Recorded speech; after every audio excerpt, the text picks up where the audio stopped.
There are three names I carry with me every day.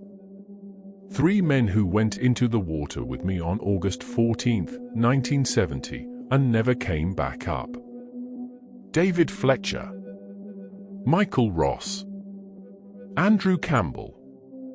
They were my colleagues, my friends, and they died because of a decision I made. My name is Thomas Brennan. I'm 76 years old. For 54 years, I've lived with the knowledge of what happened in the depths of Loch Ness that day. I've carried the guilt of surviving when they didn't. I've carried the burden of knowing what killed them.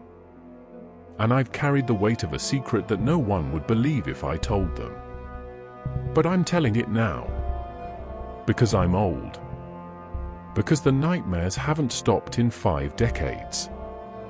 Because those three men deserve to have their story told, even if telling it makes me sound insane. We were commercial divers. Not treasure hunters or monster seekers or thrill-seeking amateurs. We worked for Highland Marine Services, a small company based in Inverness that did underwater construction, pipeline inspection, salvage work. Legitimate, professional work. We'd done dozens of jobs together. North Sea oil rigs, harbor repairs, underwater welding. We were experienced. We were careful. We knew what we were doing.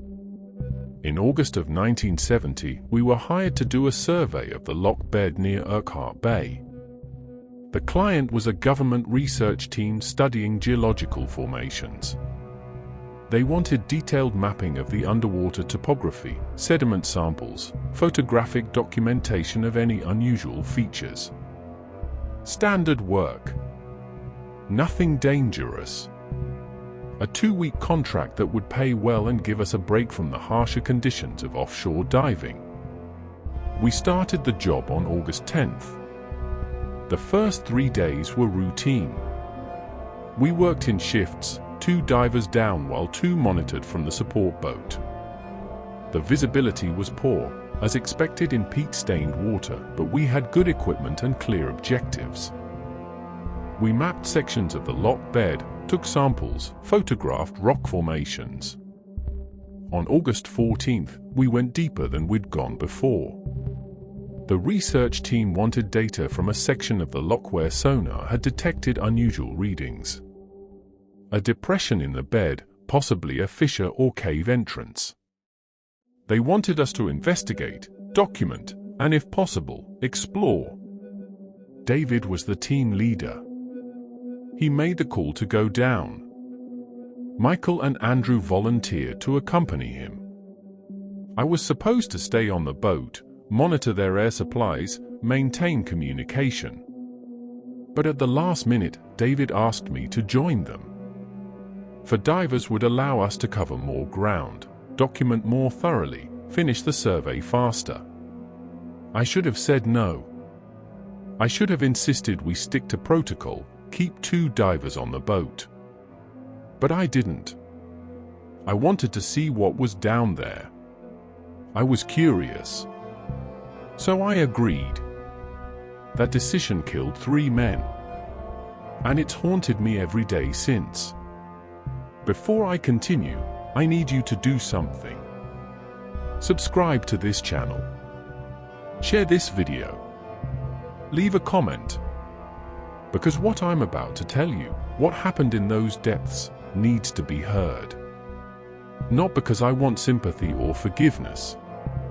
I don't deserve either. But because David Fletcher, Michael Ross, and Andrew Campbell deserve to have their deaths explained. They deserve to have the truth told, even if it sounds impossible. So please, listen to what I have to say. And remember their names. Because they went into the dark water of Loch Ness and encountered something that shouldn't exist. And I'm the only one who survived to tell about it. We entered the water at 10:45 in the morning. The weather was overcast, typical for August in the Highlands. The surface temperature was around 58 degrees Fahrenheit. Below the thermocline, it would drop to near freezing. We wore dry suits, thick neoprene, double regulators. We carried underwater lights, cameras, sample collection equipment, and emergency air supplies. The plan was straightforward. Descend to 120 feet, locate the depression the sonar had detected, document it, and return to the surface. Total dive time estimated at 40 minutes. Well within safe limits for the depth and our experience level. David went first. Then Michael. Then Andrew. I went last, following their lights down through the murky water. Visibility was maybe 10 feet at best. The deeper we went, the darker it became. By 80 feet, the surface was invisible above us. We were in a world of sediment and darkness, our lights the only illumination. At 100 feet, we reached the loch bed. It was mostly silt and rock, unremarkable. David signaled for us to spread out, begin our search pattern. We moved slowly, methodically, sweeping our lights across the bottom, looking for the depression. Andrew found it at 115 feet. He signaled the rest of us over. We gathered at the edge of what looked like a vertical shaft in the loch bed. Maybe 8 feet in diameter, descending into deeper darkness. Our lights couldn't penetrate far enough to see the bottom. David checked his instruments, conferred with us using hand signals. The shaft was within our depth limits if it didn't go much deeper. He signaled his intention to descend into it, take measurements, document what we could see. Michael and I would follow.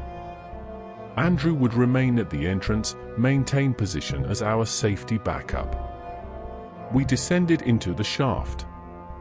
The walls were smooth rock, not sediment. Possibly carved by ancient water flow, possibly a natural fissure. At 130 feet, the shaft opened into a larger space. A chamber of some kind. We couldn't see the extent of it, just darkness beyond our lights. David signaled to hold position. He took out his camera, began photographing the walls, the opening, the chamber beyond. Michael moved to the left, exploring the perimeter with his light. I stayed near David, assisting with the equipment. And that's when I saw it. In the darkness beyond my light. A movement. Something large. Something that didn't belong in a flooded cave chamber. I signaled to David. Pointed. He turned his light in that direction. For a moment, we saw nothing. Just darkness. And then it moved again. Closer this time. Close enough that our lights caught a glimpse of it. A shape. Massive. Dark. With what looked like a smooth, curved surface. Like the flank of something enormous. David grabbed my arm. Signaled urgently. We need to leave. Now. He turned, started ascending back toward the shaft entrance. I followed. Michael was still at the perimeter, his light pointed away from us. David signaled to him. Michael started moving toward us. And then the water pressure changed. I felt it in my ears, my chest. Something was displacing a massive amount of water. Something was moving in the chamber. Moving fast. The shape rushed past us. I caught a glimpse of it in my light. Dark, scaled or textured skin. A body that seemed to go on forever. And then it was gone, disappeared into the darkness beyond the chamber. David was ascending rapidly. Too rapidly. I followed, trying to control my ascent, but also terrified of whatever had just passed us. Michael was behind me. I could see his light. And then, suddenly, I couldn't. His light vanished. Just went out. I stopped. Turned. Shone my light down into the chamber. Couldn't see Michael. Couldn't see his light. Just darkness and the faint sediment stirred up by something moving. David was still ascending. I could see his light above me. I called out to him through the communication system. Told him Michael's light was gone. He stopped. Turned. We both shone our lights down. Nothing. No sign of Michael. No light. No bubbles from his regulator. And then Andrew's light went out too. David and I were alone in that shaft. 2 lights in absolute darkness. 130 feet below the surface. And somewhere in that darkness, something had taken 2 of our team. I've been asked many times over the years why we didn't immediately surface. Why we stayed down there, searching for our colleagues, when the smart thing would have been to get to safety and call for help. The answer is complicated. Part of it was training. You don't abandon your dive partners. You search. You rescue. You stay together. But the larger part was denial. What we'd seen, what had happened, didn't make sense. Equipment failures happen. Lights malfunction. But 2 lights going out simultaneously, 2 experienced divers disappearing without a trace, that wasn't equipment failure. That was something else. And accepting what that something else might be was impossible. David signaled for us to descend back into the chamber. Search for Michael and Andrew. Find them. I didn't want to go back down. Every instinct told me to ascend, get to the surface, get away from whatever was in that darkness. But David was the team leader. And I couldn't leave Michael and Andrew down there. We descended. Slowly. Our light sweeping the chamber. Looking for any sign of them. Any indication of where they'd gone. The chamber was larger than we'd initially realized. Our lights barely reached the far walls. The depth gauge showed 135 feet. We were approaching our safety limits. Our air supplies were finite. We had maybe 20 minutes before we'd be forced to ascend regardless of whether we found them. I saw movement again. Off to my right. I turned my light toward it. Caught a glimpse of something. Not Michael or Andrew. Something else. The same dark, massive shape we'd seen before. It was circling. Staying just beyond the reach of our lights. Watching us. David saw it too.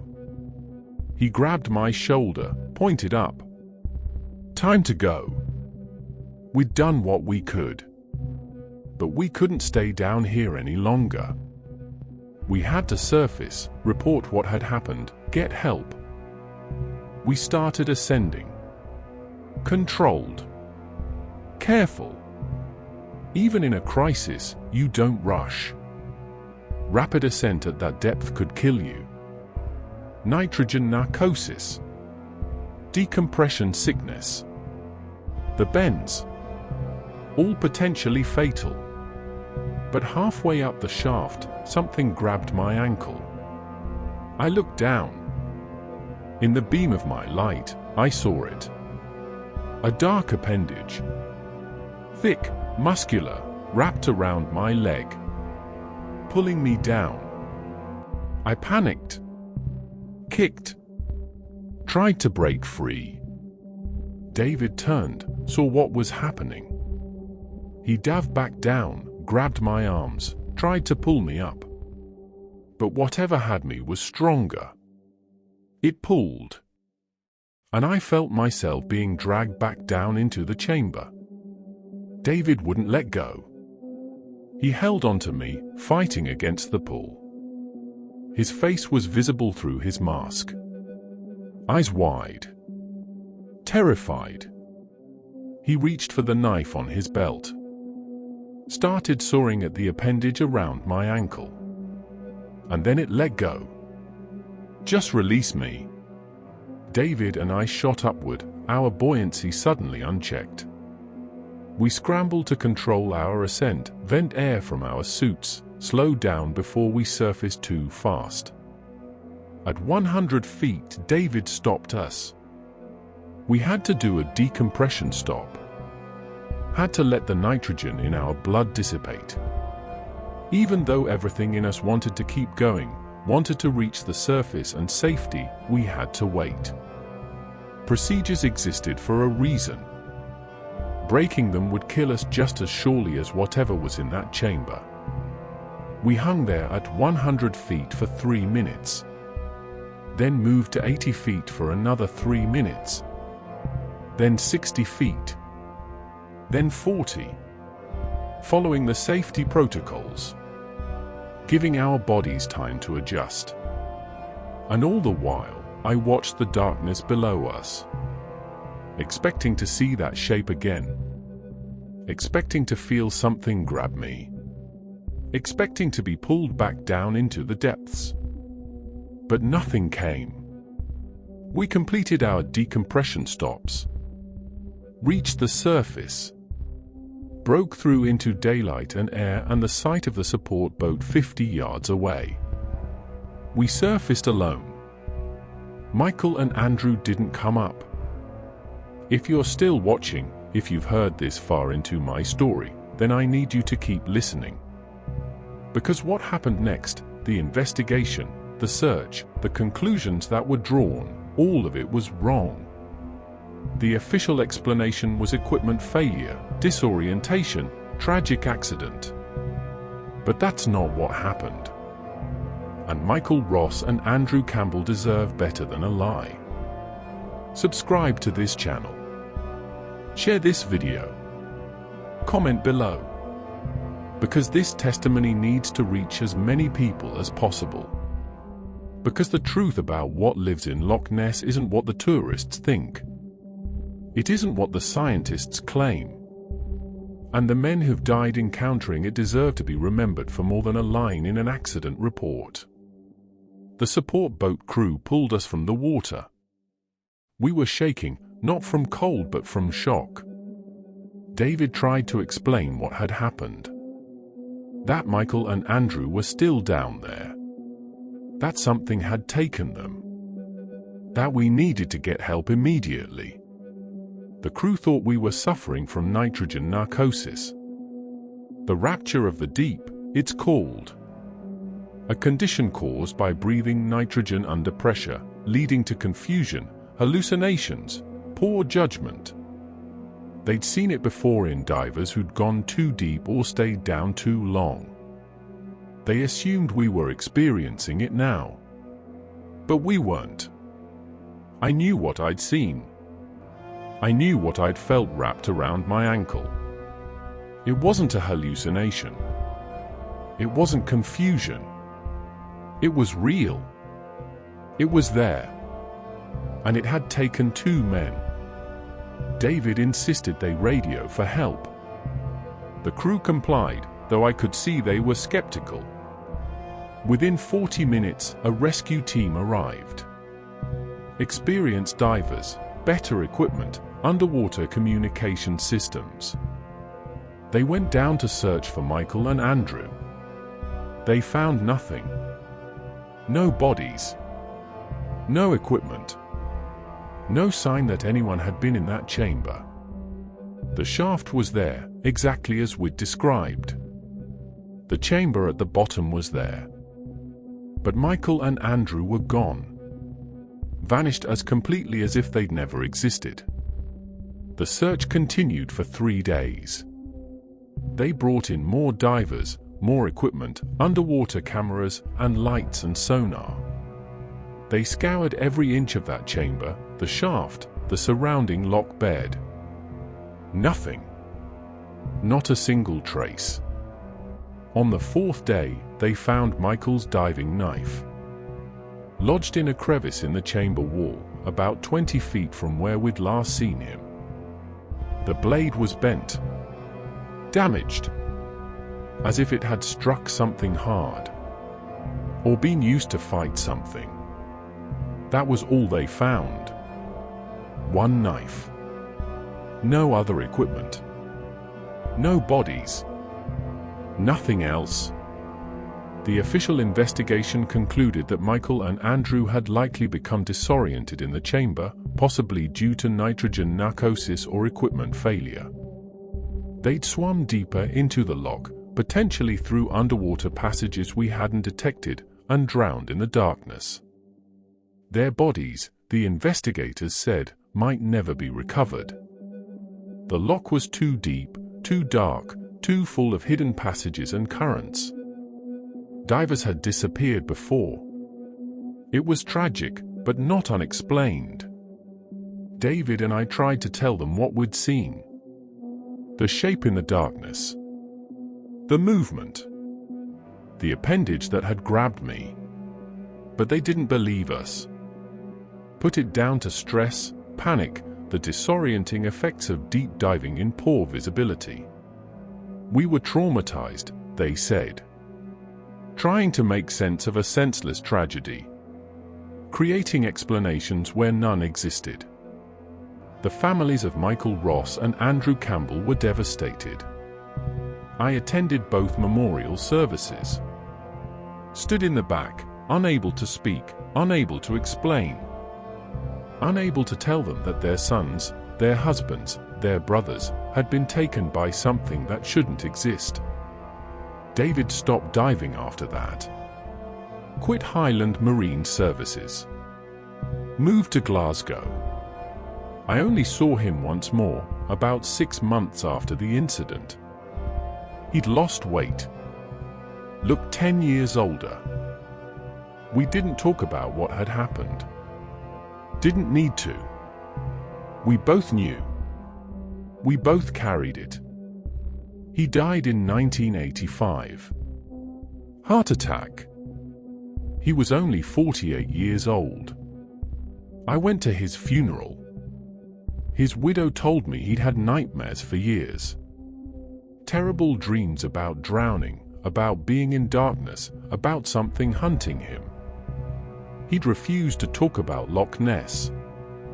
Refused to even look at photographs of it. The incident had broken something in him. And 15 years later, it killed him. I'm the only one left now. The only survivor. The only person who knows what really happened in that chamber. And I've carried that knowledge for 54 years. Carried the guilt. Carried the weight of those 3 names. David Fletcher. Michael Ross. Andrew Campbell.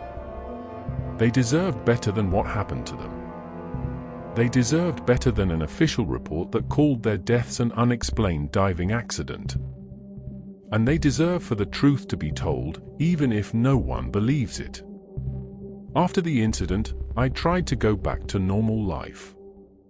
Tried to continue diving, continue working. But I couldn't. Every time I entered the water, I'd see that darkness. Feel that grip on my ankle. Hear the sounds of equipment and breathing and the knowledge that somewhere nearby, something massive was moving. I quit diving in 1972. Took a job in construction. Land-based work. Something that kept me far from deep water. I moved away from Inverness, away from the Highlands, away from anywhere I might see Loch Ness or be reminded of what had happened there. I married in 1974. My wife Helen knew I'd been involved in a diving accident, knew men had died, but she didn't know the details. I couldn't tell her. Couldn't explain what I'd seen. Every time I tried, the words wouldn't come.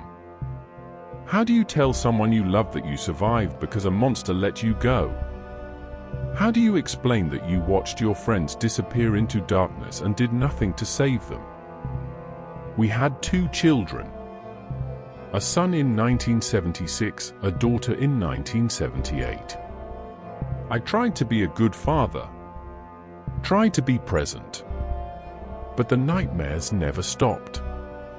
2 or 3 times a week, I'd wake up gasping, feeling water in my lungs, feeling something pulling me down into infinite darkness. Helen asked me to see a therapist. I went. Talked about the accident in vague terms. The therapist diagnosed post-traumatic stress disorder. Gave me medication. Taught me coping strategies. None of it helped. Because the source of my trauma wasn't just the accident. It was the knowledge. The burden of knowing what had really happened and being unable to tell anyone. In 1982, there was a documentary about Loch Ness. Helen and I watched it one evening. It covered the history of sightings, the famous photographs, the scientific expeditions. And it mentioned the 1970 diving accident. 2 men lost in an underwater survey. Bodies never recovered. Unexplained. I had to leave the room. Couldn't watch. Couldn't hear those words. Unexplained. As if there was no explanation. As if Michael and Andrew had simply vanished into nothing. Helen found me in the garden, sitting in the dark. She asked what was wrong. I told her I couldn't talk about it. She said she understood. But I could see in her eyes that she didn't. How could she? I'd never told her the truth. I thought about telling her. Many times over the years. Thought about sitting her down and explaining exactly what had happened in that chamber. What I'd seen. What had taken my friends. But I was afraid. Afraid she wouldn't believe me. Afraid she'd think I'd lost my mind.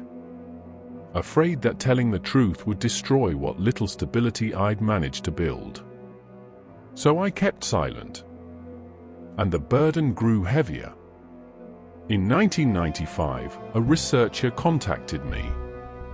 He was writing a book about unexplained diving accidents in Scotland. He wanted to interview me about the 1970 incident. I refused. He persisted. Sent letters, made phone calls. Eventually I agreed to meet with him, thinking maybe I could tell someone. Maybe I could finally share the truth. We met in a cafe in Edinburgh. He had a recorder, a notebook, a professional manner. He asked about the dive, about what we'd been doing, about the sequence of events. I answered carefully. Stuck to the facts that were in the official report. And then he asked the question I'd been dreading. What do you think happened to your colleagues? I looked at him. This researcher, this stranger, who wanted to know the truth. And I almost told him. Almost said the words. But then I saw the skepticism in his eyes.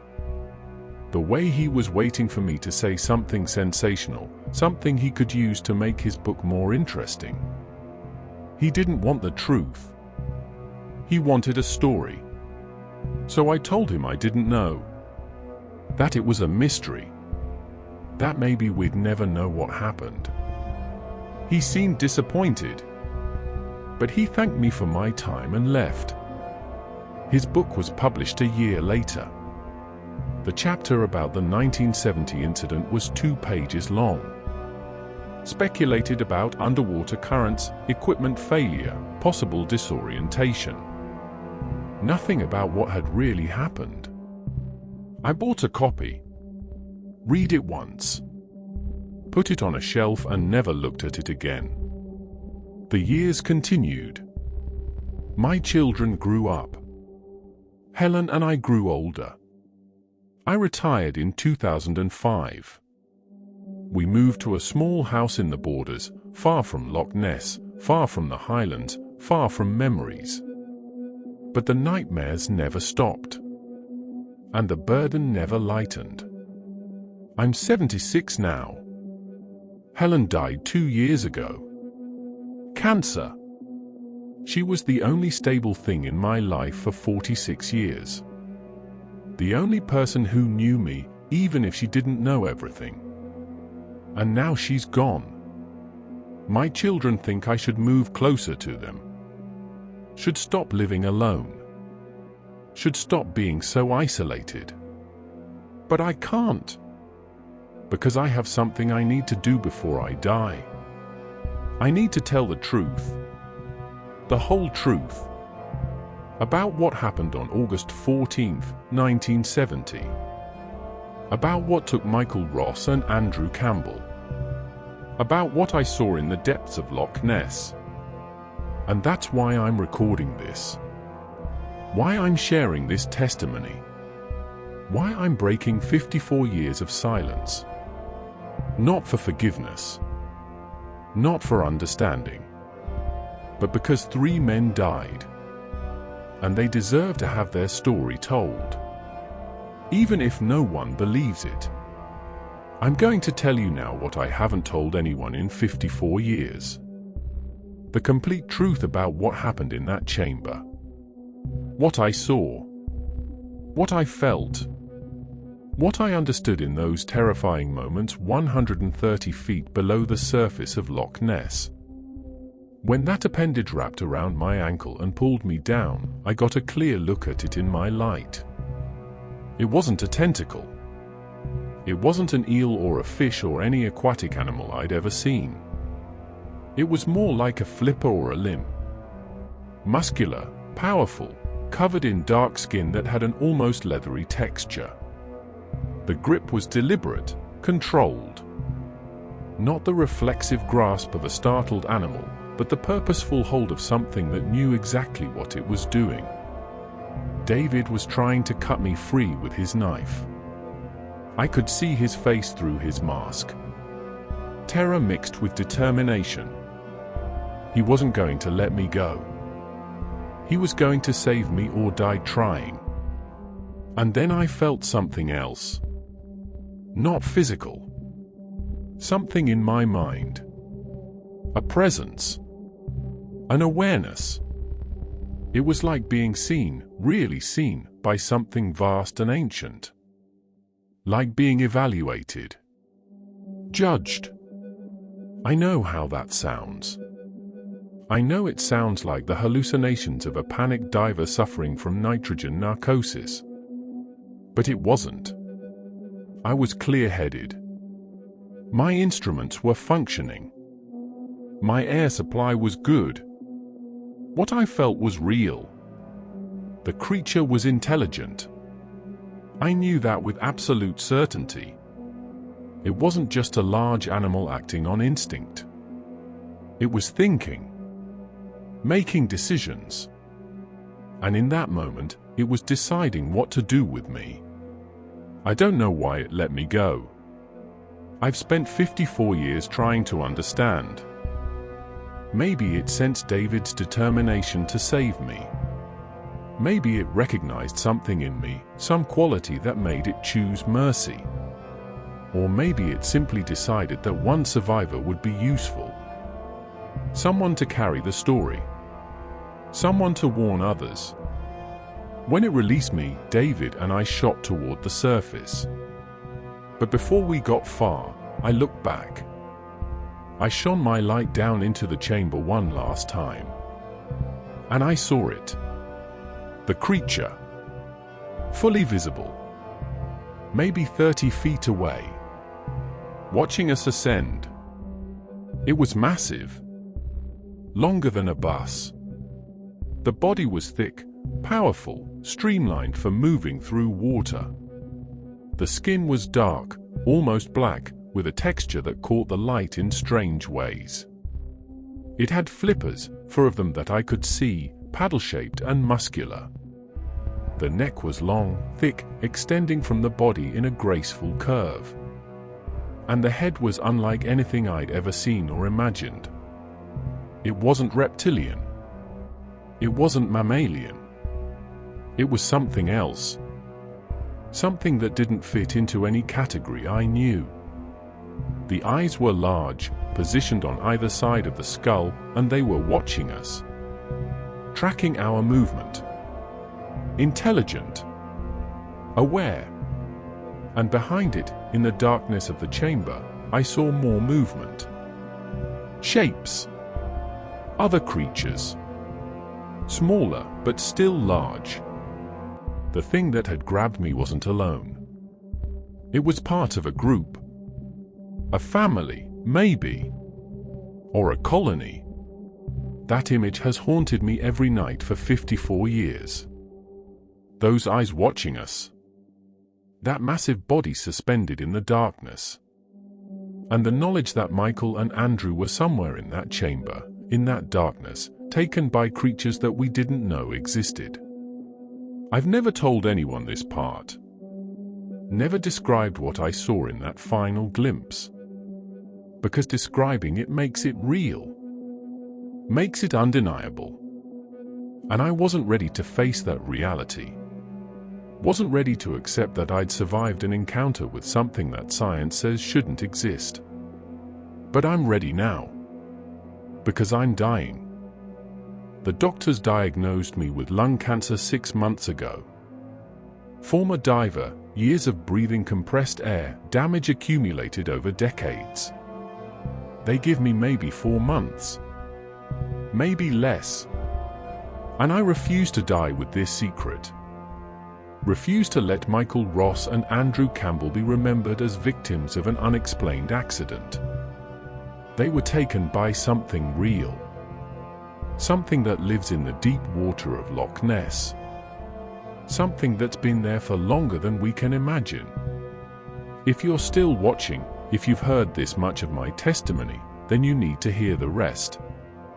You need to understand what those creatures are. What they're protecting. And why no one has ever found definitive proof of their existence. Share this video. Subscribe to this channel. Leave a comment. Because this story needs to be heard. Because Michael Ross and Andrew Campbell deserve to be remembered as more than a footnote in a diving accident report. And because the truth about Loch Ness is stranger and more terrible than anyone wants to believe. I've spent 54 years researching, trying to understand what I encountered in that chamber. I've read everything I could find about Loch Ness. Every sighting report. Every scientific survey. Every theory and speculation. And I've come to some conclusions that I believe explain what those creatures are and why they've remained hidden for so long. First, they're not solitary. The popular image of the Loch Ness Monster is a single creature, somehow surviving alone in the loch for decades or centuries. But that's not what I saw. I saw multiple creatures. A population. Which means they're breeding. Reproducing. Which means they're not a remnant species clinging to survival. They're thriving. Second, they're not trapped in the loch. The underwater chamber we found wasn't just a cave. It was an entrance. A passage leading deeper, connecting to underground water systems that we didn't map and couldn't access. Loch Ness is part of the Great Glen, a massive geological fault line that cuts across Scotland. It's filled with fissures, underground rivers, connections to the sea. The creatures can move between the loch and other bodies of water. They're not prisoners here. They choose to be here. Third, they're intelligent. Not animal intelligence. Something more. The way that creature evaluated me, decided to let me go, that wasn't instinct. That was thought. Decision-making. Maybe even communication, though not in any form I could understand.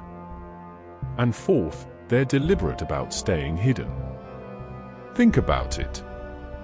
Loch Ness has been heavily trafficked for decades. Boats, sonar, underwater cameras, research expeditions. And yet, despite all that, there's never been conclusive proof. Never a body. Never a clear photograph. Never definitive evidence. That's not luck. That's intention. The creatures know they're being looked for. They understand that remaining hidden is survival. And they're very, very good at it. I believe Michael and Andrew died because we went too deep. We found something we weren't supposed to find. That chamber was part of their territory, their home. And we invaded it. The creatures defended it. Removed the threat.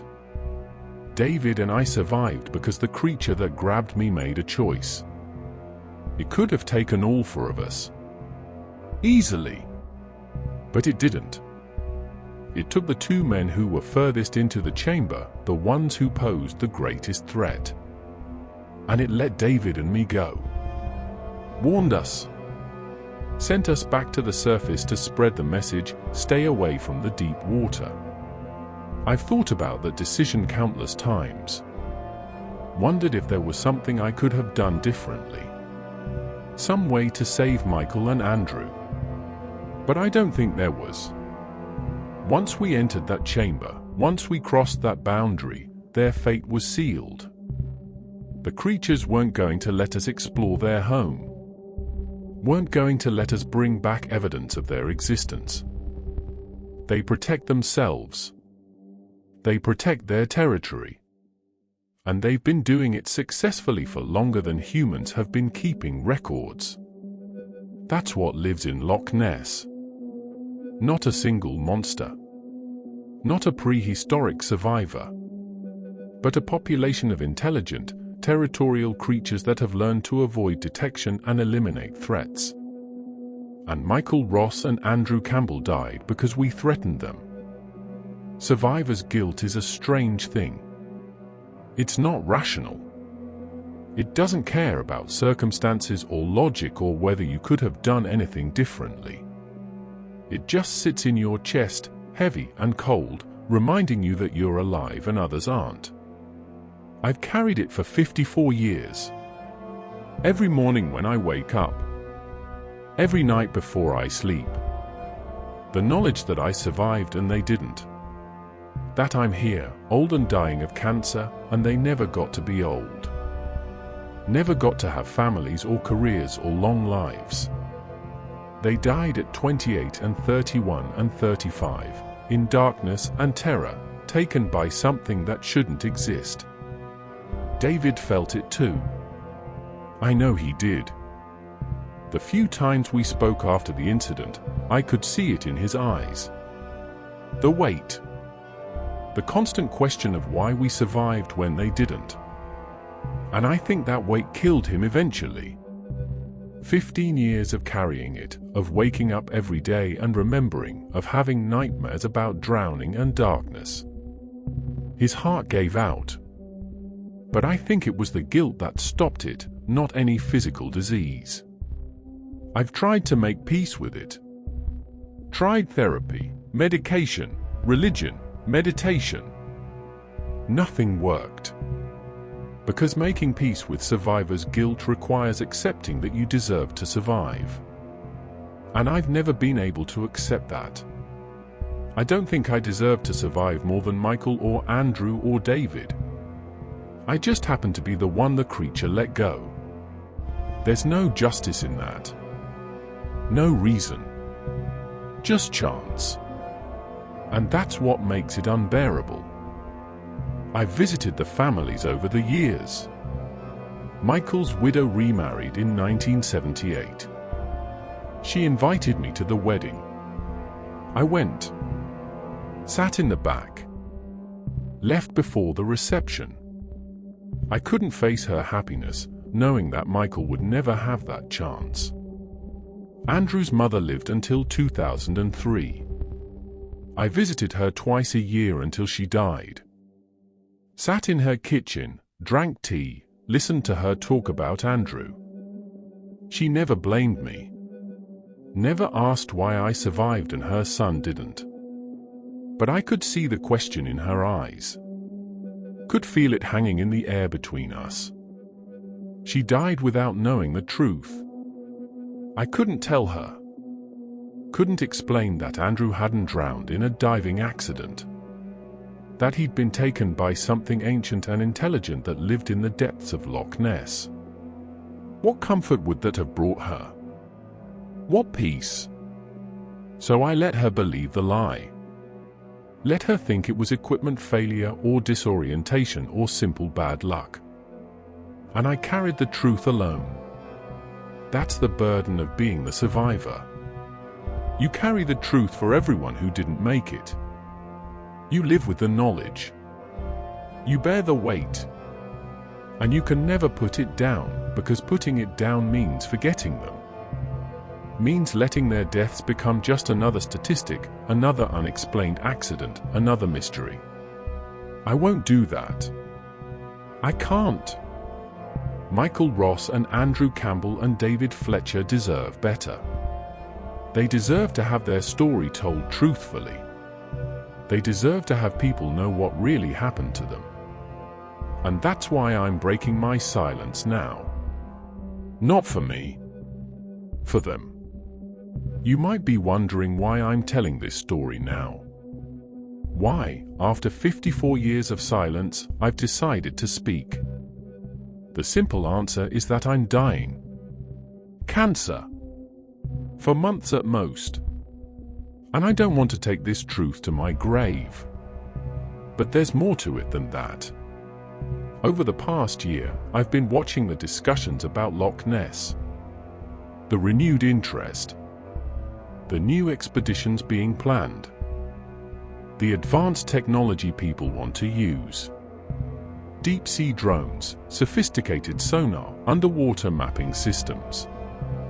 All designed to find the creature. To prove it exists. To document it. And I'm terrified of what will happen if they succeed. Because the creatures in Loch Ness aren't passive. They're not animals that will tolerate observation and study. They're territorial. They're intelligent. And they've shown a willingness to kill to protect themselves. If someone goes down there with drones and cameras and equipment, if they find that chamber and try to explore it, people will die. Just like Michael and Andrew died. Just like others have died over the years in unexplained diving accidents and boating incidents and drownings that were blamed on weather or equipment failure or human error. I've tracked them. The deaths. It's not hard if you know what to look for. Divers who go too deep and never surface.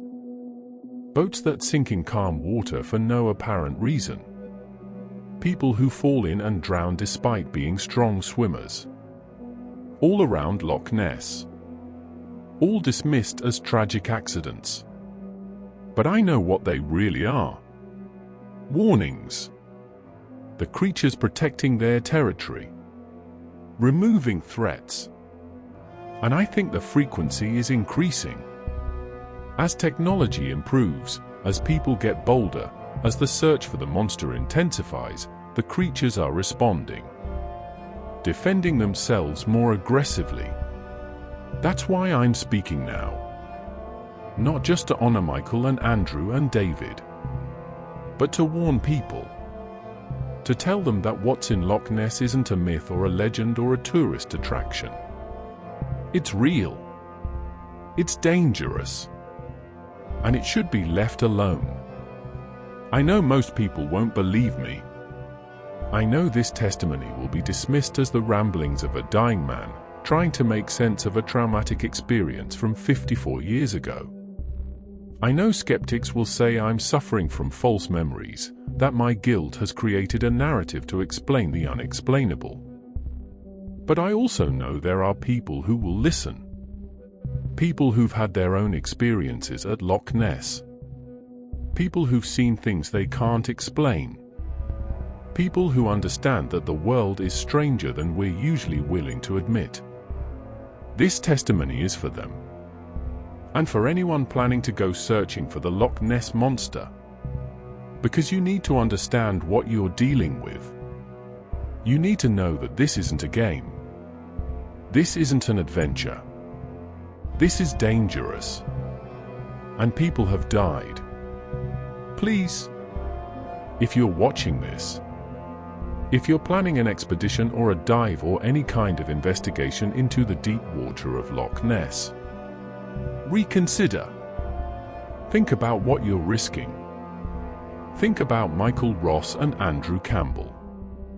Think about all the others who've disappeared into that dark water and never come back. Is proving the creature exists worth your life? Is it worth the lives of your team? Is it worth creating more families like Michael's and Andrew's, left to wonder what really happened? I don't think it is. I think some mysteries should stay mysteries. Some truths should stay hidden. Some creatures should stay in the darkness where they belong. That's my warning. My final testimony. My attempt to prevent what happened to my friends from happening to anyone else. Subscribe to this channel. Share this video. Spread this warning as far as you can. Because the creatures in Loch Ness are real. And they're not the harmless curiosity people imagine them to be. They're ancient. They're intelligent. They're territorial. And they will defend their home. Stay away from the deep water. I want to say something to the families of Michael Ross and Andrew Campbell, if any of them ever see this. I'm sorry. I'm sorry I couldn't save them. I'm sorry I survived when they didn't. I'm sorry I couldn't tell you the truth about what happened. And I'm sorry that this testimony, these words, are all I can offer after more than 5 decades of silence. Your loved ones were brave. They were skilled. They were good men. And they died doing a job they believed in, exploring a place that needed to be explored. They didn't die because of carelessness or incompetence or bad luck. They died because we encountered something that humanity isn't meant to encounter. Something that exists outside our understanding of the natural world. I hope this explanation, inadequate as it is, brings some measure of peace. Some sense that their deaths had meaning. That they discovered something extraordinary, even if that discovery cost them everything. To David Fletcher's family, I want to say that he was the best diver I ever worked with. The best leader. The best friend. He tried to save me in that chamber. Fought to keep me from being dragged down. And he carried the trauma of that day until it killed him. He was a hero in every sense of the word. And I hope you remember him that way. To anyone watching this who's had their own experience at Loch Ness, their own sighting or encounter or moment of terror in the deep water, I want you to know you're not alone. What you saw was real. What you felt was real. And you don't need anyone to validate that reality. You know what you experienced. Trust yourself. Trust your memory. And don't let anyone convince you that you imagined it or misinterpreted it or made it up. The creatures are real. They're in the deep water. And they've been there longer than any of us can imagine. And finally, to the creatures themselves, if you're somehow capable of understanding this, if you're aware of what humans do and say and record, I want to say thank you. Thank you for letting me go. Thank you for giving me 54 more years of life, even though they were years filled with guilt and nightmares and the weight of survival. I don't know why you spared me. I don't know what you saw in me that made you release your grip. But I'm grateful. And I'm sorry we invaded your home. Sorry we disturbed you. Sorry we didn't understand what we were dealing with. I hope humans will learn to leave you in peace. To respect the boundaries you've drawn. To understand that some places aren't meant for us. I'm tired now. The pain medication makes it hard to think clearly. My daughter is asking if I want to rest. I should. But I wanted to finish this first. Wanted to make sure I said everything that needed to be said. My name is Thomas Brennan. On August 14, 1970, I was part of a commercial diving team that descended into the deep water of Loch Ness. We found an underwater chamber. We encountered creatures that shouldn't exist according to science. 3 men died. I survived. I've carried that survival as a burden for 54 years. Carried the guilt, the knowledge, the truth. And now, at the end of my life, I'm releasing it. Putting it out into the world. Letting others decide what to make of it. I don't expect to be believed. I don't expect this testimony to change anything. But I hope it will be heard. I hope someone will listen. I hope Michael Ross and Andrew Campbell and David Fletcher will be remembered for more than a line in an accident report. They were real men who died real deaths. And they deserve to have their story told. Thank you for listening. Thank you for hearing this. And please, please, stay away from the deep water of Loch Ness. Some mysteries are meant to remain mysteries. Some creatures are meant to stay hidden. And some truths are too terrible to bear. I've borne this one for 54 years. Now it's yours. May you find more peace with it than I did. This epilogue is being added by Claire Brennan, Thomas's daughter. My father died on October 23, 2024. He passed peacefully, with family around him. In his final days, he seemed more at peace than I'd ever seen him. As if he'd finally put down something heavy he'd been carrying. I found this recording after he died. He'd left it on his laptop with a note asking me to upload it to a new YouTube channel. To title it exactly as he'd specified. To make it public. He said it was important. That people needed to hear it. I've watched it several times. I don't know what to make of it. My father was always a quiet man, haunted by something he wouldn't discuss. He had nightmares my entire childhood. He'd wake up gasping, talking about water and darkness and something pulling him down. My mother would comfort him, but she never got him to explain what the dreams were about. Now I know. Or at least, I know what he believed happened. Whether it's true, whether creatures really live in Loch Ness and took his colleagues in 1970, I can't say. I wasn't there. I don't have his certainty. But I know my father wasn't a liar.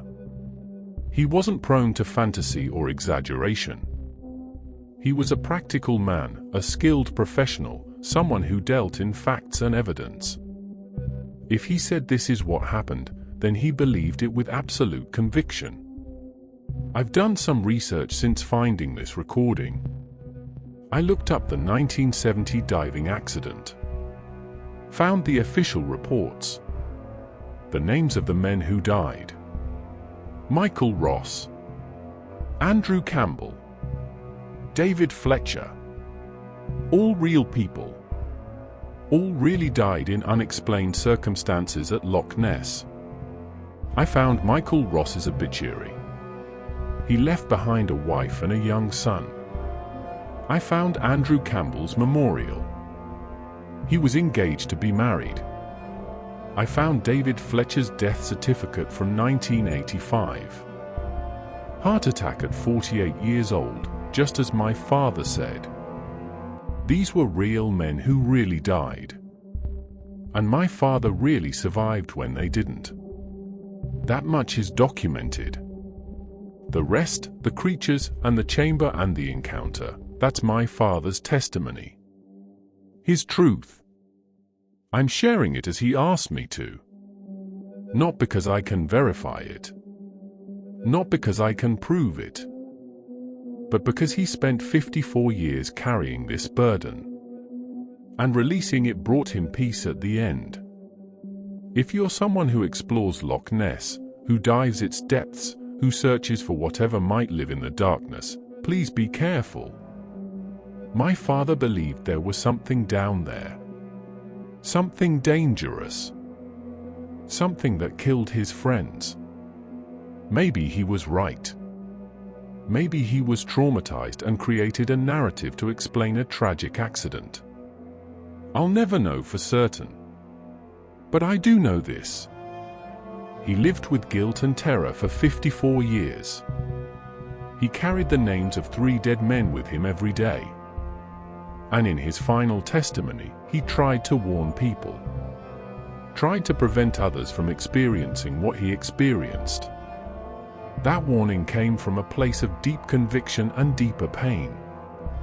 Whether or not you believe the details, please respect the warning. Please be careful. The deep water of Loch Ness took 3 men in 1970. Don't let it take anyone else. My father's final words were for Michael, Andrew, and David. He said their names. Whispered that he was sorry. And then he was gone. I hope he's at peace now. I hope he's found the 3 men he lost. And I hope they've forgiven him for surviving when they didn't. Thank you for watching this. Thank you for hearing his story. And please, share it. Let his warning reach as many people as possible. Some burdens are too heavy to carry alone. My father carried his for 54 years. Now he's passed it to all of us. May we honor it by heeding his warning. Stay away from the deep water.